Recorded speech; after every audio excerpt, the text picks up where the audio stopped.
The broadcast is now starting. All attendees are in listen-only mode. Good morning. Welcome to our webinar today. My name is Carmen Boone, and I'm Education Coordinator for Oregon Pacific Area Health Education Center, and we're a hosted agency for Samaritan Health Services. I'm going to be your host today.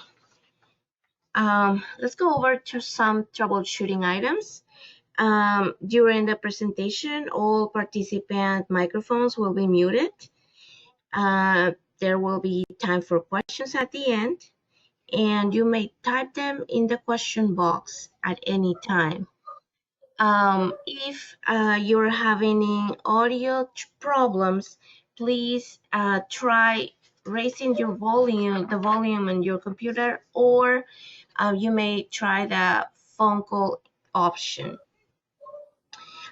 We will record this webinar and it'll be available on our website. I will let you know more about it at the end. Now, if you have any questions, please email me. I'll share my email with you as well. And if you have any questions, please use the question option on the control panel. If you are experiencing audio difficulties, make sure your computer speaker volume is turned up, or use the phone option to listen in. We will have a survey link emailed to you at an hour after the webinar. Please help us in the HPV National AHEC HPV project and CDC project by filling out this survey. To obtain CME for this activity, you must log into www.eeds.com and enter the activity code that I'll share with you at the end. And again, please be welcome to reach out to me if you have any questions. And finally, the presenters and the planners of this activity report that we have no conflict of interest or relevant financial relationships with any commercial entities that might affect the content of this presentation. And I'll leave you with Tina Ranian, and she will introduce our presenter today, Colleen Marshall. Thank you. Go ahead, Tina. Thank you, Carmen, and good early morning to all of you. I am Tina Runyon. I am the co-founder of Tend Health, where we are very passionate about providing well-being, training, education, and consultation, and also providing specialized mental health care for health professionals.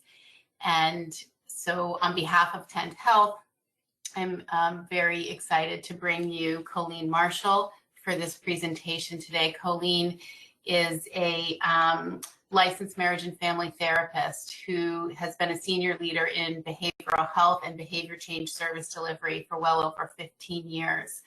She serves as a consultant for startup organizations in healthcare and who are looking to implement motivational interviewing, and currently serves as the director of behavioral health at Well, which is also a digital startup company. She served as a member of the board for MINT, Motivational Interviewing Network of Trainers, which is an international organization founded by the originators of motivational interviewing. And they have a mission to ensure high quality training and dissemination of motivational interviewing. So that's her goal here today with all of you. She is a regular speaker at regional and national international conferences on motivational interviewing and a trainer for nonprofit organizations. So I'm delighted to bring you all of the wisdom and expertise that Colleen Marshall has to share with us today. Colleen? Thanks, Tina. I'm so excited to be here this morning. You guys are up much, much earlier than me, so I appreciate you all getting up and joining us today. And my hope and intention is really that we cover two different approaches that you guys can decide and choose to use in your conversations with people about HPV vaccinations, and give you some practical tools you can walk away with and even practice today if you'd like to. But please use the chat function on the right. If you have any questions at all, Tina and I will be paying attention to the chats and to the questions. We'd love to answer and make this as relevant to you all as we can. So let's jump in. We're going to, from a high level, we're going to talk about the frames model, which is not motivational interviewing. It's a different model, but it is a model that is recommended for these types of conversations. You'll see in the literature pretty commonly that the two models that keep getting recommended if you're going to have a conversation about vaccinations with somebody is either the frames model, which leans a little more strongly on doctor recommendations, or a motivational interviewing approach, which is a different approach. So we're going to spend time talking about both. From frames, we're just going to do a brief overview of that, but spend most of our time talking about the principles of motivational interviewing, and then also modeling and showing you what the EPE model could look like. And Tina's going to serve as our patient today, or patient's mother, so you can see it as a role play in action as well. So let's start with the frames model. So the frames is the acronym actually spells out how this approach works. So what you start with is providing feedback about the personal risk somebody is experiencing. And one of the things I want to highlight is you'll notice a theme between frames and motivational interviewing where there's some common underscored principles. What you're always trying to do is support autonomy and choice. So we want to make sure that the mom in this case, or the patient in other situations, is the one in charge of making the decision. But on the frame side, what we're doing is putting a little bit more of a heavy hand on making sure they understand the risk, they have all the choices, they understand the information, so that they can make an informed choice. But we still want to be leaning on providing the information in a way that supports that person's autonomy so that they can choose what's best for them and for their families. Both of these approaches is not to convince somebody to do something we want them to do. Both approaches are about trying to create the best container to have the right conversation with people so that they end up choosing something that's right for them and that is more likely in line with what we know to be medically relevant and health promoting. So with the F part of feedback, we want to start by explaining the health risk. So in this situation with HPV, we're explaining that, typically 11 to 12-year-olds, we really would like to get them vaccinated as soon as possible because we want to vaccinate them before they're sexually active to prevent many cancers that could likely come from an HPV infection. So the purpose of the feedback is just factual. We don't want to add a lot of our own spin to that, just it's factual, science-based, it's objective, so that they can make their own informed risk decision. We also want to emphasize the R part of frames means the responsibility of the patient. So this again is sort of that autonomy supporting statement. So we want to make sure that the person knows that it's up to them, they're the ones that are going to decide to take this action or not, and we are here to support what they think is best for them and their family. We also, though, want to make sure that we give a strong advice to change. The literature is pretty clear that one of the #1 reasons people actually choose to get an HPV vaccination is because it was strongly recommended by their medical team. So we want to take this opportunity to make that recommendations and make sure it's authoritative, clear, and why we're saying that. And then we also want to offer strategies or options. People really want to be supporting what they think is best for them and their family. And so anytime we can give somebody options so that they can make their own choice and not feel like they're boxed into one and only one way, we want to do that. So we'll share in just a minute some choices that we could offer to people so that they can choose what makes sense to them. And you guys are far better experts at HPV vaccinations than I am. So you might even have significantly other options that you could provide that are still medically relevant and helpful for the patient or for their family. So you go ahead and include those as well if you choose to use this approach. Again, we want to emphasize patient choice and control and that they're responsible for the change, and then help them select their individual strategy. The E part of the frames is about the empathetic style, and this is where motivational interviewing and frames really overlap. What that means is we really want to be sure that we're listening deeply, understanding what the family is saying and wanting, and being able to reflect that back to show that we understand. So a very common skill that you're likely to use is reflective listening, where you really are going to state back your understanding of what the family wants, what it means to them, how they feel about it, so that they feel supported, heard. Even if you don't agree with what they're saying, we still want to be able to reflect back that we understand it.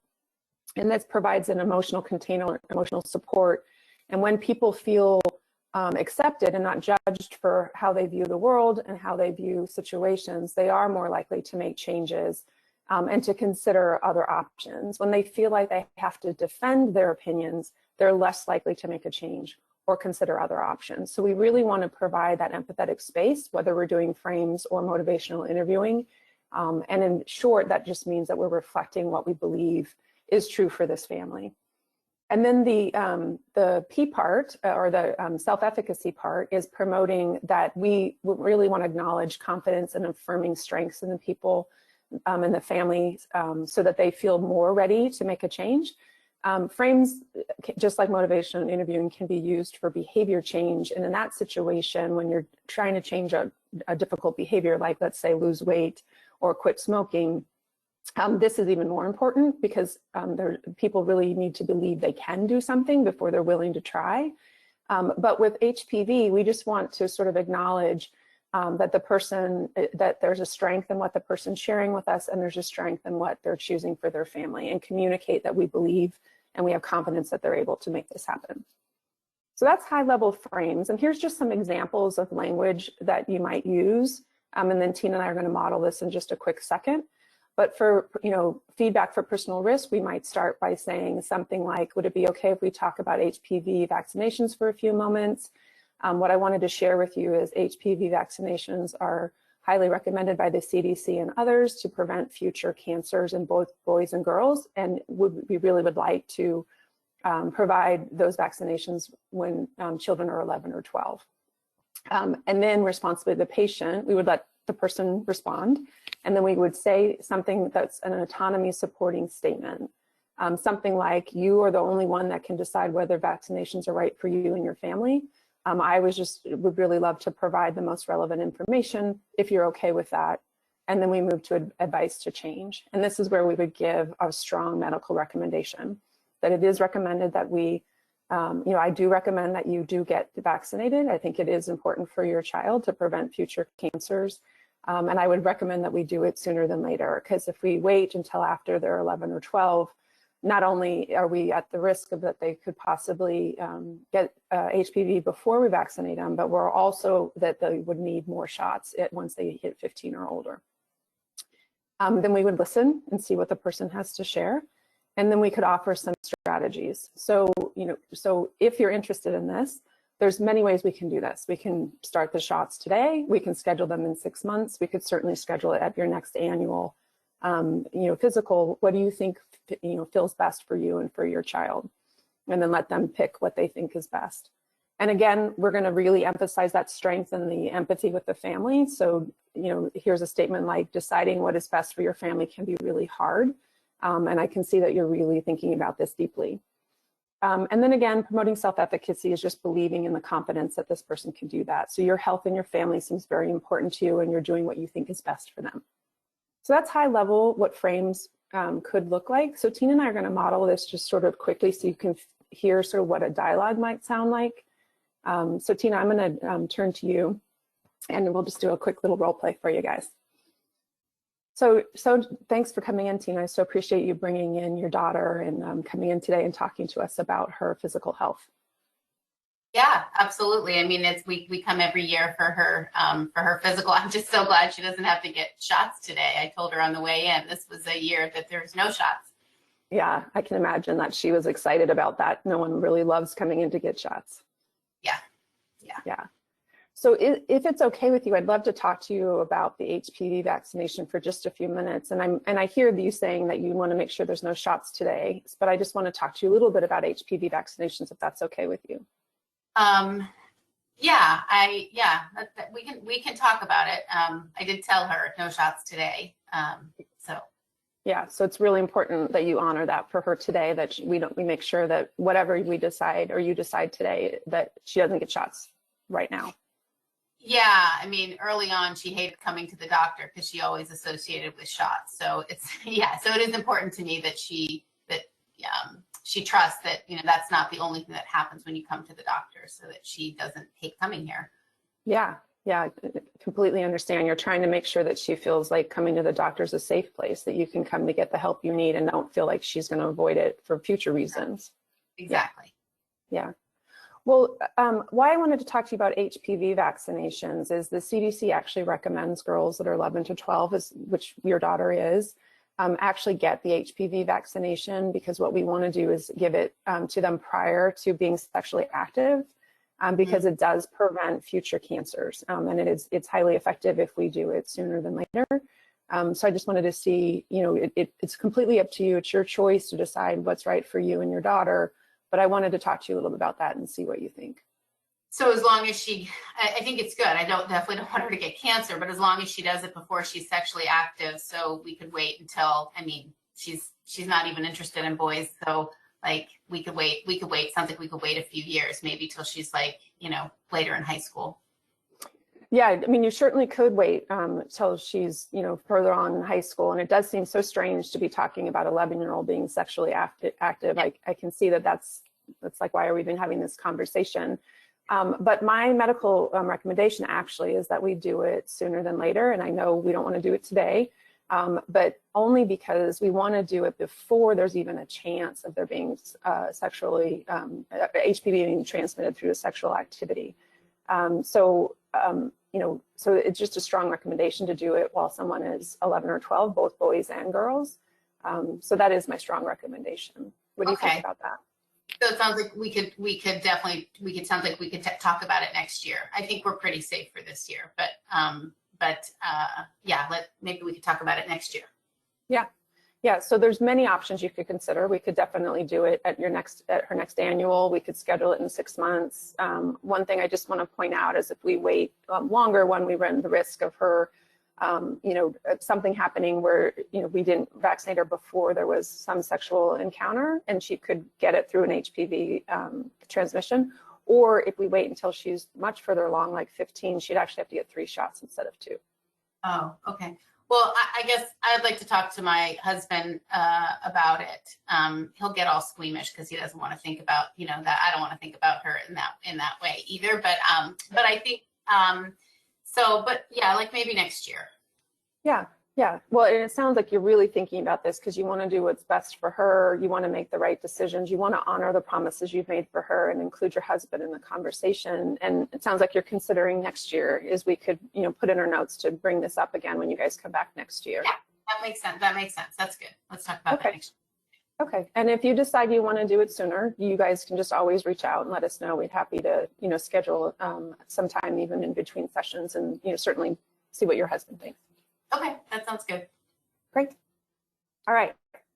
So that's a little bit of the demo. You can kind of see it's more of a conversation and a flow, but we're wanting to sort of emphasize those main principles, which is really empathizing with the mom and what she's trying to decide for her daughter and what's important to her, but also having a really strong medical recommendation so she knows what we are recommending, but not pushing her to decide and make a choice that she doesn't want to make.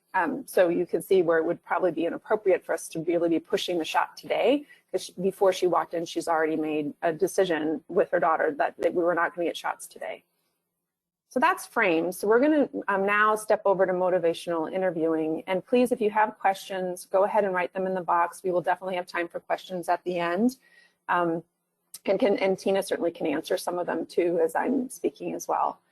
So let's talk a little bit about motivational interviewing. So motivational interviewing is used now for many, many different reasons, but right now the premise of motivational interviewing is underlining is this idea of change, or in this situation, making a decision. It can be used for either. And so what we want to start with is thinking about why don't people change? What gets in the way of people's making a choice to change? And so I want you guys to think about it for yourselves for a minute. Think about something that you've either not done yet or haven't decided to do and know that you probably should.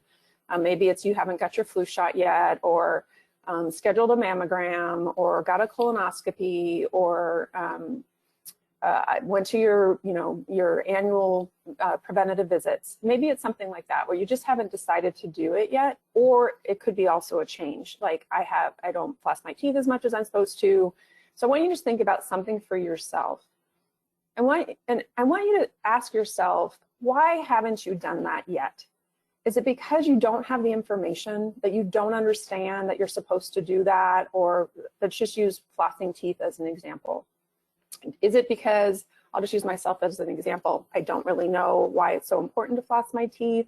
Is that really what is behind why I don't floss my teeth twice a day? And if you're asking me, and my guess is most of you, if we could see your lovely faces, you'd be shaking your head no. It's not really about I don't understand or I don't have the information. Is it because we don't really know how? Do I not know how to go get a flu shot or schedule my primary care visit? Or is it I don't know how to floss my teeth? Again, most of us are probably going to say no.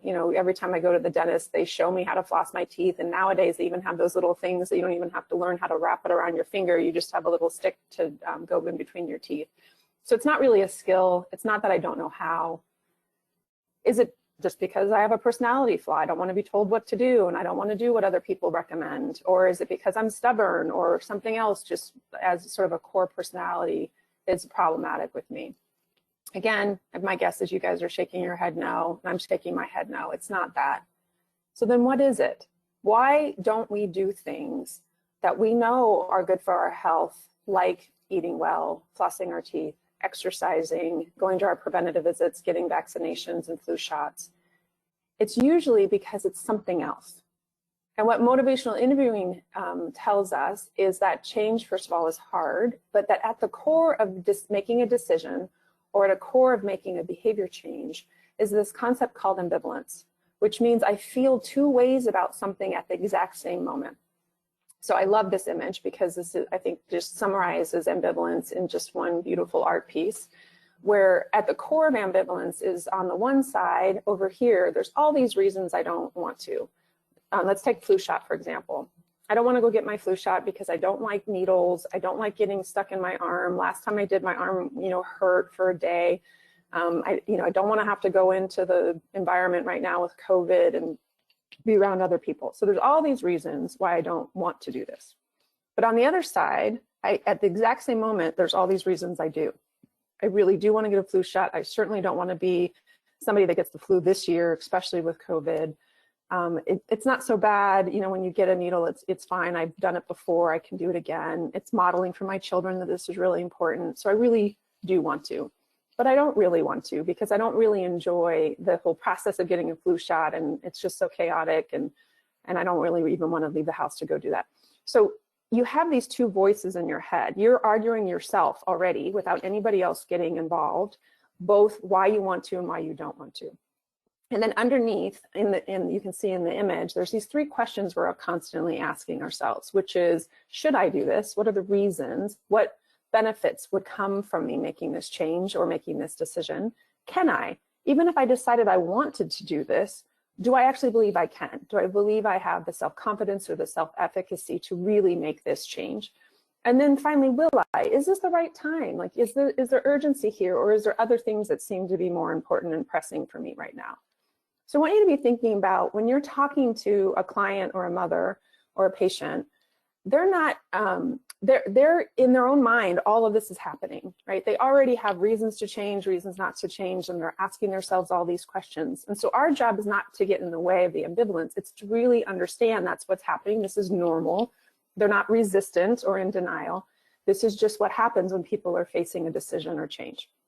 And we want to understand that and be able to guide a conversation to help them decide what's best for them. And so what we know is that people change when it's important enough for them, which means that they recognize there's a problem and that the cost benefits of making the change outweigh the cost benefits of staying the same, and it will help things get better. We also know that values play a big part in people making a decision to change. Oftentimes values can be the strongest motivator to shifting in a change. We also know that people need to feel confident, or we use the word self-efficacy, which is the belief that they can make this change, and that it needs to be both. They need to feel ready to do it, willing to do it, and able to do it. So they need to believe the change is possible. And we talk about that being specific and global. People can have belief that they can do many things, but not specific belief they can do this one thing in front of them. You know, weight loss is a great example. You can have people that are very confident in most aspects of their life, maybe even very highly successful people, but when it comes to losing weight, that's the one area that they struggle with. So we want to be listening for confidence. That's actually why with the frames process that we just talked about, you can see that building self-efficacy or building confidence is part of that model as well. And then finally, people need to actually commit. So even if I want to do something and I believe I can do something, there's a process of making the decision and deciding that I'm going to do that thing and committing to it, which is very different than just believing I can, and making it intentional and a priority. So high level, when we're talking about people making behavior change, we really are thinking about, are they ready, are they willing, and are they able to do that? And what motivational interviewing does is it helps us guide a conversation towards those three main categories so that we can help people on it, really just talk themselves into change so that they feel ready and able to do what's in front of them. Now for HPV, we're actually talking about making a decision, which is different than making a behavior change. And traditionally, motivational interviewing was taught as a behavior change strategy, like flossing your teeth more or reducing your substance. It was actually started in the drug and alcohol world. Bill Miller, the founder of motivational interviewing, was working with people who had alcoholism and was really using this model to help them decide to reduce their alcohol use or to stop using it all. And it, for a long time, was really focused on the substance use world, and it started to expand and show efficacy in many, many other target behaviors. And with the new version of the motivational interviewing book written by Bill Miller and Steve Rolnick, which are the two founders of MI, they expanded it to also include that it could help people make decisions. One of the key things when we are using MI to help someone make a decision is the first thing we have to decide is actually, can we use the more complicated strategic parts of motivational interviewing to help this person make a decision? And that's an ethical question. That means, can we guide someone towards an answer? And if we can't, then we want to do something a little bit different, which we call equipoise, which means just staying equal position and not actually guiding the conversation, but just listening and reflecting back what the person is sharing with us. So for instance, an example of that, if someone came to you and asked if they should have a baby, that's probably an area where we don't want to actually lean in a direction or guide a conversation, because I don't know if they should have a baby or not. There's no pro-social reason that they should or shouldn't have a baby. But with HPV, there's an implied benefit for the person to choose to have an HPV vaccination. So we're going to make the ethical choice that we do think we can guide this conversation. One thing to point out, though, guiding does not mean that we're going to make them decide to do what we want them to do. In fact, you could do a beautiful motivational interviewing conversation and the person could leave your office deciding they're not going to get an HPV vaccination, and that would be okay. Because one of the core principles of motivational interviewing is we want to be sure that we are supporting the person's own autonomy and their own choice. And we don't want to judge their answers. But we do want to guide, and we do want to listen for the language on the side of choosing HPV. So we'll talk about that in a little bit more depth. But in short, motivational interviewing, what it is, it's a way of guiding the conversation so that we can help them solve this problem for themselves. So we're not deciding for them. We're not going to push our own agenda on them. Even if our own employment is saying that we need to make sure a certain amount of people get HPV vaccinations, we have to put that aside when we're having a conversation with somebody so that we can guide them towards what they think is best for them. And what gets in our way often is this picture. I love this picture, because if you're not someone who sales, my guess is if we were able to sort of interact and talk, I would ask you, what do you want to do with this picture? And now in over 100 different seminars that I've led, almost everybody says they want to fit the boat. They want to make it right. They want to stand it up. And that instinct of when you see something as problematic, trying to fix it or make it right is called the righting instinct. Now with sailing, the problem is if we did that, the boat would, at best case scenario, stop moving because it's actually catching the wind, and this is actually good. Worst case scenario, we'd actually tip the boat over, which is what we're trying to prevent in the first place. And so we want to think about this instinct that we have called the righting reflex. because it's an instinct that comes from a caring, helpful place. It means that you're kind, compassionate, and you want to help. The problem is that it actually pushes people in the opposite direction of change. So when we have this tendency to fix, to give advice, to persuade someone to do something, to confront them, or just trying to get them to make the decision we want them to make, what is normal and natural is people are going to defend their own choices, because remember, they have those two voices in their heads already. And so if we're taking the one side of you should change, you must do this, they're only left with the other side of the argument to disagree with us and push back. And it can look like quote unquote resistance, or we can feel tension in the relationship. And we sometimes as providers are confused by that, because we think we're trying to be helpful and kind and we're just giving advice that is helpful for this person. But when we do that, we take away the person's own ability to make their own arguments for doing what is right for them. So we want to resist this righting reflex, because what we know, and this comes from the 17th century French philosopher, which makes me laugh. It means that we've been saying this for centuries and still we can see it in our own health behavior or health practices, that we still sometimes try to argue and convince people based on our own reasoning. But people are generally better persuaded by the reasons which they have themselves discovered than by those who have come into their minds from others. So we want to keep that in mind.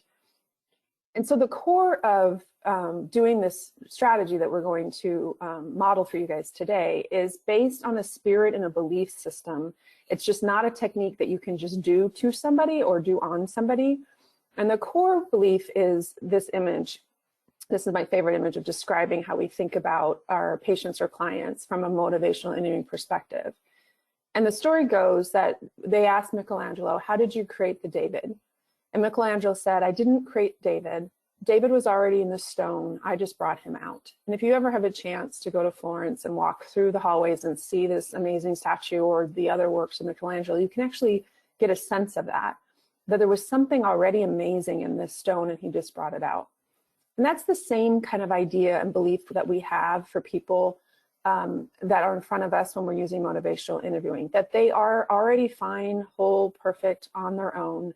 They don't need us to be experts and tell them what to do with their lives. They have their own answers, their own solutions, their own ideas. They just might not be at the surface. And so what MI does is it helps us guide a conversation to pull forward what is already there and what is already good. And we talk about that being, so this is sort of just a high level definition of what motivational interviewing is. It's a collaborative conversation, meaning that that we're both equals in the conversation. I'm an equal person able to guide the conversation. My expertise is what makes me equal, but the person in front of me is an expert on their life and on what's best for them. And so we have two experts looking at a question together. And my job's to guide the conversation and their job's to decide what's right for them. And it's collaborative in the sense that it's going to be a give and take type of conversation, not a directive conversation. And the goal is to strengthen the person's own motivation and commitment to change. Or if you wanted a little bit more of a practitioner's definition, it's a person-centered counseling approach addressing the common problem of ambivalence. So at the core of motivational interviewing is this concept we call spirit, motivational spirit. And this is basically how we come to the conversation, what our belief system is, how we operate. And everything is built on this foundation of this way we are with people. If we try to use the skills of MI without the spirit, they won't work. They won't produce the same results. They will not be as effective because underlying is missing the actual active ingredient of what makes MI so powerful. And so the spirit of MI has many aspects to it, but these are the main components. We already talked about collaboration, which means it's person-centered. We're focused on the person in front of us and what's most important to them. And it's done for and with the person and not to and on the person. So that's really important to remember, that we're not trying to get an outcome out of a client. We're not trying to make them choose something. We're trying to offer the best container for them to make the best choice for themselves.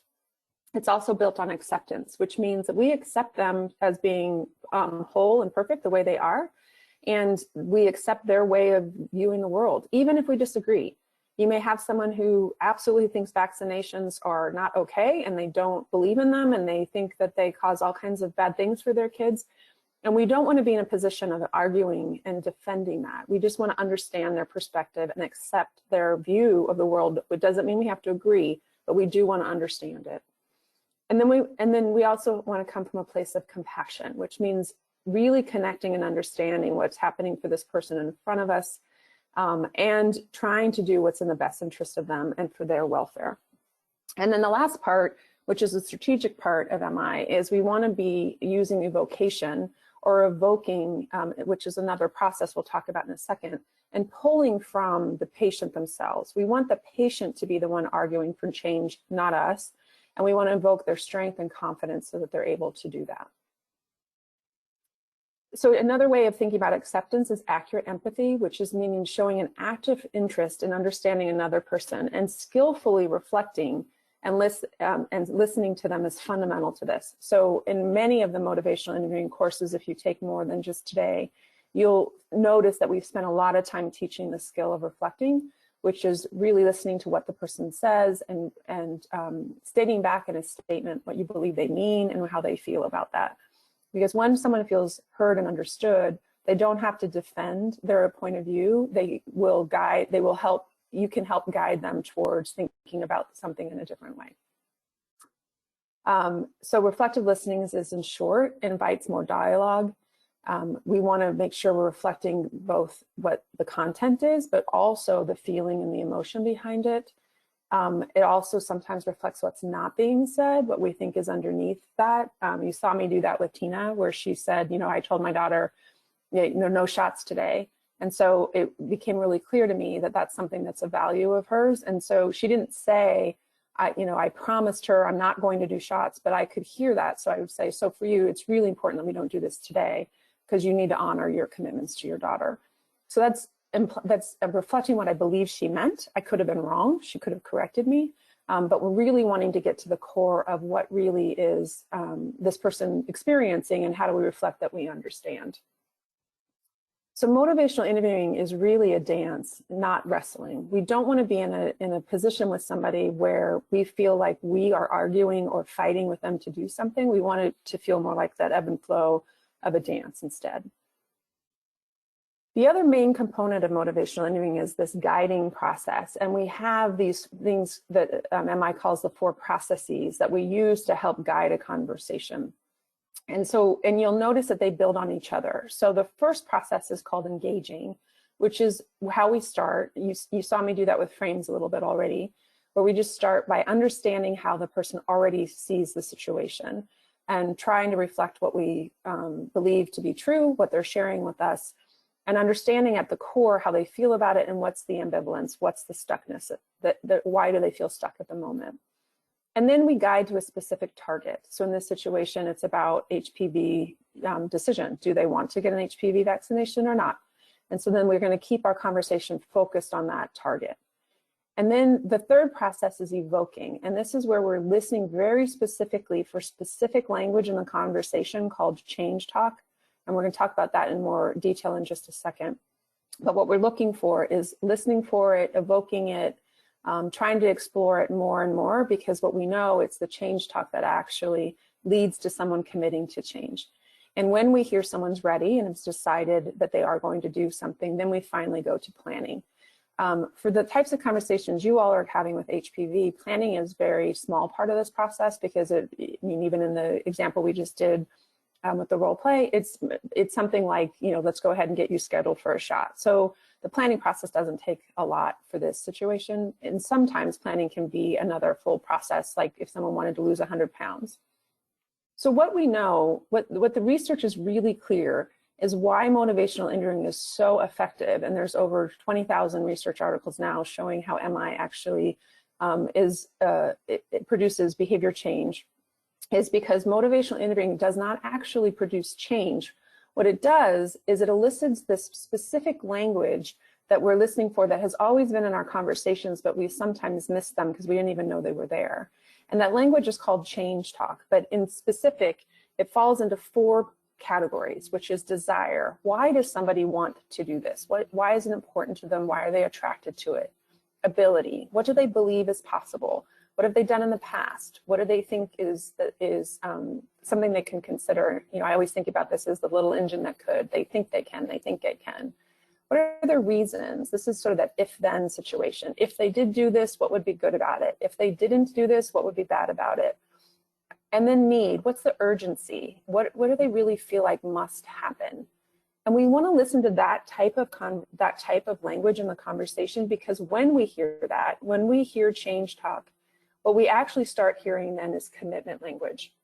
And commitment language are things like, I will do it, I am doing it, I'm taking steps already to start this. And that, the commitment, is what actually leads to change. So as a practitioner at MI, what we are targetedly listening for is specific language in the conversation, because that's what we know is most likely to lead to a health promotion decision that is helpful for the client.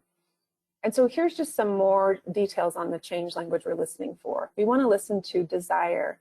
Why do they want to get an HPV vaccine? What's good about that? What do they wish will happen? You know, in Tina's example, she doesn't want her daughter to get cancer. That's important to her. What do they think is possible? In this situation, ability is not, we don't have to be that worried about it unless there is like a fear of needles or something, and then we might need to talk about how to make the shot something that they feel they're capable of doing. Reasons, what are the underlying reasons why they do want to make this decision, why it's important to them, and what's the urgency? You actually heard in Tina's example, she didn't see a lot of urgency. She sort of thought we could wait for a while. And so one of the reasons I provided information around urgency is just to help her think about that in a little bit of a different way. And then the other side is the commitment language that we'll hear, where they might say things like, I'm going to, I will, I intend to, I plan. And you heard Tina saying that at the end of the role play.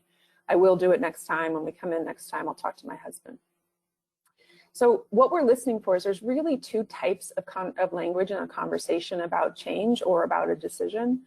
One is the ambivalence language. So we're going to either hear change talk, which is the side of the conversation where they are wanting or believe they should or really want to make a change. And then the other side, which we call sustained talk, which is why they don't want to do this. And that's normal. That's what we should expect anytime someone's facing a change. But we also can hear something called discord, which is a relationship problem where someone's feeling pushed or judged or not heard by us. And that type of language means that we really need to stop for a moment and really repair the relationship, because we're not going to be able to move forward if someone doesn't feel cared about or heard or feels like we're empathetically understanding what they're trying to share with us. So we're going to demo this for just a quick second, because if we are recognizing discord in the relationship, this is a sign for us to shift our strategy. So we're going to show you what discord might sound like. So Tina, I just was wondering how you're thinking about this HPV vaccination. I know you told your daughter that no shots today, but I'm concerned about that. I think she should get her shot today. Oh, well, yeah, I mean, I don't think so. Like the school doesn't require it. They require all these other shots that I already have to get her. You know, there's people in my family who give me a hard time for having her get, some of them don't, you know, have their kids get vaccines. And so this one feels like, I don't really have to do it. So I don't think I'm going to get it for her. And, you know, and I trust her, like she's a good kid. Yeah, I mean, and I hear you saying the school's sort of not supporting it, but what I can tell you is the school's a little bit behind. And so, you know, I'm just concerned that you might be putting your daughter at risk, and I want to really help you and your daughter with what is most important for her. And I'm just worried that if you leave without the shot, that she could be at risk. I mean, I kind of feel like giving her the shot puts her at risk. I mean, there's, you know, I've worried every time she's gotten different vaccines that I know that everyone thinks that they help, but it seems like they cause harm too. So, you know, I feel like as a parent, you're sort of damned if you do and damned if you don't. And so this one doesn't feel like it's that important. Yeah, I mean, it certainly is hard, but what I can tell you though is that the statistics are so minor, and if it was my daughter, I would absolutely be getting her an HPV vaccination today. Well, I know, because like everybody in the medical community is so all the vaccinations, and everybody gets all the vaccinations, but you know, it's my kid. Yeah, it certainly is. And I just want to be the best doctor I can and make sure you have all the information you need. And I'm just worried that you're focused on maybe the wrong parts of this information. I mean, I'm focused on her health and her well-being, and maybe we could just sort of like finish up the rest of the visit here, because I don't want to talk about this. Okay, so we'll stop there. Thanks, Tina. So you can see that just by trying to be helpful and provide the information, you can see Tina's getting more and more defensive, like she's wanting to defend her right to make this choice. And so when you feel that, when you feel like someone's arguing with you or ignoring you, or, you know, my favorite is the pseudo-compliance, because this is what I do when my doctors are not very good at giving me advice, is yes, doctor, thank you so much, I'll definitely do that. And then I don't do what they tell me to do at all. And so this is a dynamic of them feeling like we're trying to decide for them. So if you feel that in a conversation, it's a signal to shift and to do something else. And to, you know, if I had noticed this in the conversation, I would have said something to Tina like, let me stop for just a second. I'm so sorry. It feels like you might think I'm judging you or pushing you to make a decision. I apologize for that. Let's start over. I just want to make sure I understand what you are wanting for your daughter and provide you the information so you can make a best choice, and then shift the conversation so we're not wrestling over her decision to decide what's best for her daughter. So the last thing we're going to talk about is this specific strategy in motivational interviewing called EPE. It's a little similar to frames, but you'll notice it's slightly different. And so if you're going to have an HPV vaccination conversation with someone, you can choose either to use the frames model that we modeled already, or you could use this EPE model. And what EPE is, it stands for elicit, provide, elicit, or elicit permission to provide, elicit. And why we're doing it is because we want to support the client's autonomy. We want to make sure that we know if we are pushing, they're going to push back, so that's normal. We want to understand what they already know. We don't want to be providing information and lecturing people on things that they already have knowledge and understanding of. We want to know what the client already believes about the HPV vaccinations. We want to match our information to their gaps in knowledge, so that we're not just lecturing them, but we're providing any information that may be a gap. We do not want to argue with their beliefs. So if they do say they don't believe in vaccinations at all, we don't want to get into a political or a medical discussion with them about why their belief is wrong. We want to understand that instead. We want to reflect their reasons for change. So we want to specifically look for that language we were just talking about what are their reasons, and make sure we highlight that, we reflect that, and we don't miss the opportunity to strengthen that.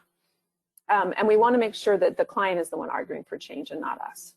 So here's how the model kind of works. You start first by asking permission to even talk about the topic. Would it be okay if we talked about HPV vaccinations for a moment? And we wait for the answer. 99% of the time, they're going to say sure. Sometimes someone might say, no, I don't want to talk about it. And then you can explore that. Like, help me understand why you don't want to talk about that versus just jumping in and talking about it. Because if they're not interested in the information, you're going to be like Charlie Brown's teacher anyway, just a noise wah, wah, wah in the background. So it's not worth either of your time if they're not interested in talking about this. And then we want to start by first understanding what they already know. So what do you already know about HPV vaccinations? And then reflect and affirm anything that they're sharing that we know is accurate and true, or just reflect what we believe that they are sharing with us and what they understand. We might even affirm a strength. You've done a lot of research on this. This is a really important decision. You've thought about this a lot. And then we ask permission to provide. Would it be okay with you if I told you a little bit about the most recent medical recommendations regarding HPV? The decision to get vaccinated is always yours to make. So again, we're supporting autonomy there. And then we want to share the most important information. What is the most important thing you want them to know about this? We don't want to give them a laundry list or 20 pages of material unless they ask for it. But what's most important from their knowledge gaps that we want to share? Is there anything that they've already shared with us that's important to them that we could emphasize in what we're about to share with them? We don't want to disagree with their beliefs. And then we want to, after we provide our information, we want to elicit what they think about that. And we could say something like, how does that change how you think about vaccinations, if at all? So that's kind of the model. So we're going to demo it again for you so you can see how this might sound in another HPV vaccination conversation. So Tina, would it be okay if we talk for a minute about HPV vaccination? Yeah, sure. I didn't think this was a shots year for physical, so actually told my daughter on the way over that there wouldn't be any shots this year, but we can talk about it. Okay, yeah, so it's important that there's no shots this year, but you're open to considering or thinking about HPVs and getting some information about it. Yeah, I know a little bit, but yeah. Great. Well, can you tell me what you do already know about HPV vaccinations? Yeah, so obviously it wasn't around when I was her age, and so I have some friends actually that have gone through, you know, sort of a tough time with HPV and scares and stuff. So I'm glad it's there. I don't want her to get cancer. So I don't actually know how effective it is. Or like if it's one shot or more than one shot or whatever. I actually don't know that. So I'm pretty sure I want her to get it, but because I don't want her to experience that. But I actually guess I don't know the details of when she gets it and how that works. And I did tell her no shots today. Yeah. So it sounds like you've done a lot of research. You actually have seen the benefits of getting the shot because you've had friends that have sort of suffered from the consequences of HPV, and you don't want her to have that. You don't want her to get anything related to HPV infection, and you certainly don't want her to get cancer, and so that's important to you. You also aren't quite sure. You'd like a little information about how it works and how effective it is and how many shots. And it's really important that at least the shots don't happen today, because you made the promise that there were no shots today.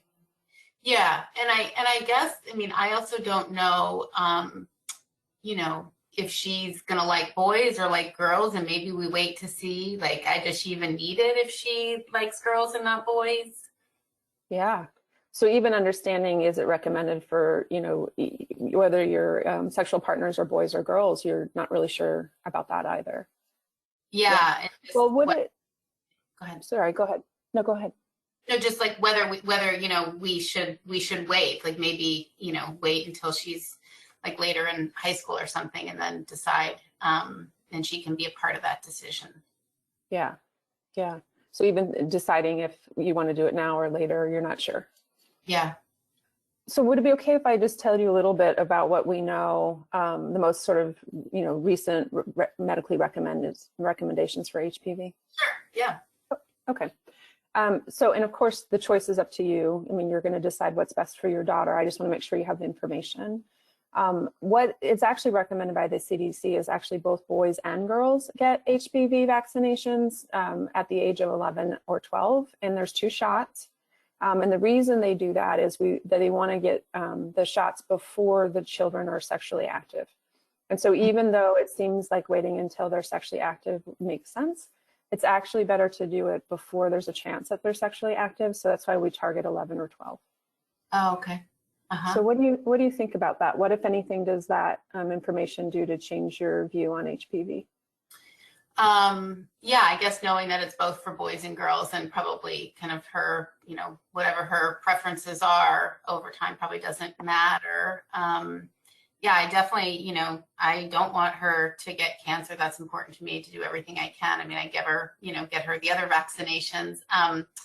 So I guess I'm not sure what to do, because I did tell her no shots today. But, you know, we're actually a little bit late for her physical. So she's actually like, you know, she's 11 and a half. So she'd be 12 and a half, you know, sort of at the next physical. Yeah. So it sounds like you really do want her to get the shots because you don't want her to get cancer. It's really important to her, but you're trying to figure out the right timing of that. For sure not today, but you're wondering, do we wait a year or should we do it sooner than that? Because we're already at 11 and a half. Yeah. Yeah. So what feels right for your family? What do you think feels like the right timing for getting the shots? I mean, I guess I should probably talk to my husband as well. I don't know. Can we just bring her in like for a nursing visit or something? We could sort of plan it special. So we, you know, I hate to bring her in just for shots, but she's pretty good with shots actually. Or maybe like, can she, like, I don't know, maybe we have to come back, I think, you know, for her flu shot too or something. So maybe we could just schedule a nursing visit for the first one, and then they'll tell us, you know, when we need to come back for the second one. I think that would be okay. Okay, yeah, That sounds great. I can write a prescription so that you have it, and whenever you guys are ready to come in, it'll certainly be here and ready for you guys. Great. Yeah, okay. Great. So that's the EPE model. You can see like there's some common themes that we're still supporting autonomy, still empathizing and making sure we understand Tina's reasons, what's important to her. But we're specifically focused on sort of pulling the answers from Tina and listening more and more for her change language, the reasons she wants to make this change, why it's important to her, what she thinks is possible in the motivational moving EPE model. So I'm going to stop there. You guys will have we'll give you these slide decks so that you can have these examples if you guys want to practice it. I can tell you one of the strong recommendations for motivational interviewing is to practice, but practice with feedback. So if you have an opportunity to practice with a partner and get some feedback, it's just like a parallel to playing piano. I can see a piano, I can watch somebody else play piano, but I can't actually play piano unless I try myself. And MI is like that. It's a skill that you want to practice and get feedback about how you're doing so that you can keep getting better and better at it. So if you have the opportunity to do that as a team or find a partner, it might be something you guys might want to think about and try. So let me stop there, and Tina and I are going to open it up for questions and see what, if anything, you guys are curious about, would like to know more about. Yeah, and you can, like Colleen said, you can chat in your questions, or you can chat or type in a question. We'd really like to be able to address what are the common reasons you're seeing in terms of pushback against the vaccine or uncertainty about the vaccine. I think the literature definitely talks about a couple of aspects in terms of, variable cost for people. That certainly is an information component to just be able to provide people accurate information about the cost. That maybe it may be one of those rare times where information does help. But curious what the other sort of hesitancies are, if people want to chat in anything. So thanks, Colleen and Tina. While people are typing their questions on the question menu, let's go over what we couldn't go over at the beginning. Okay. So everybody, good morning. While you type your questions, remember that you can obtain CME or CE credit for this activity, and you must log in into www.eeds.com and enter the activity code 56URGE. Write it down for your records and email me if you have any trouble obtaining your CME credit or CE credit. This is a slide just showing the disclosure statement that we went over at the beginning. This is just to let you know that this presentation was jointly provided by the National AHEC Organization, the American Cancer Society, Samaritan Health Services, and the Oregon Pacific Area Health Education Center. I still don't see questions on the panel. Please write your questions there. It's on the menu questions. If you cannot find it, use the chat option if it's available to you.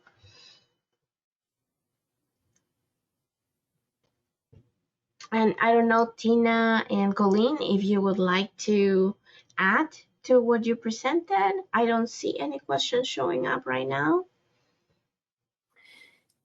I don't see any questions either. I think one of the, just in listening to the presentation, Colleen, just sort of noticing in myself that resistance can come up just because I think in an area like HPV vaccine, where it's a pretty, it has decent effectiveness, it can be purely preventive around cervical cancer, that there's some resistance or frustration that can come up when people don't want to do it.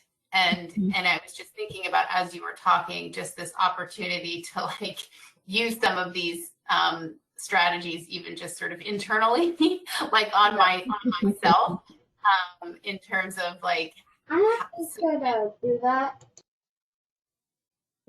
so that it doesn't come out so pressurized, I guess, so forced, because. And I think what you're talking about is letting go of the outcome, which is really challenging. And a lot of my work has been with people that have other things like using methamphetamines or being addicted to opioid drugs or things like that too. And it's really hard to let someone choose to continue to do something that we know is really very harmful to them. But part of what, for me at least, what helps me let go of the outcome is just knowing I don't get to decide someone else's life. And also the research is pretty clear. When I accept them for their view on the world, they're actually much more likely to choose the thing I'm hoping for them.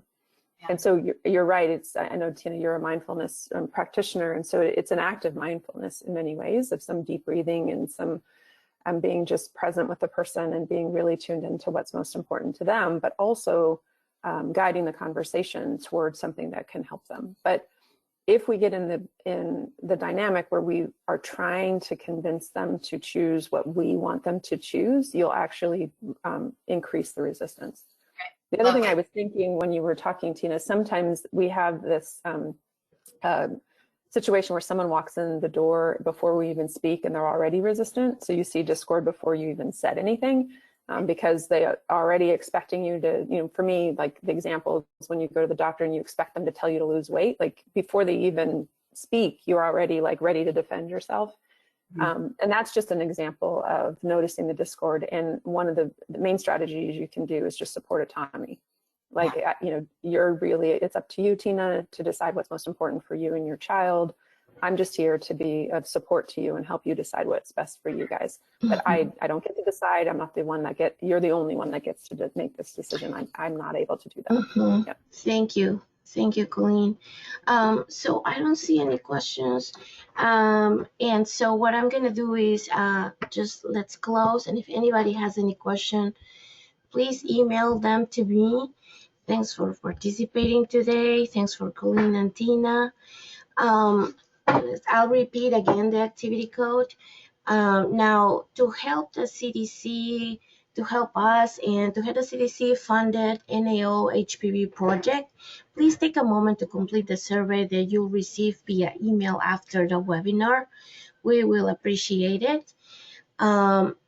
Any questions that you email us, we will make sure to send you an answer as soon as available. The webinar recording will be available on our website. You can see it here on the page.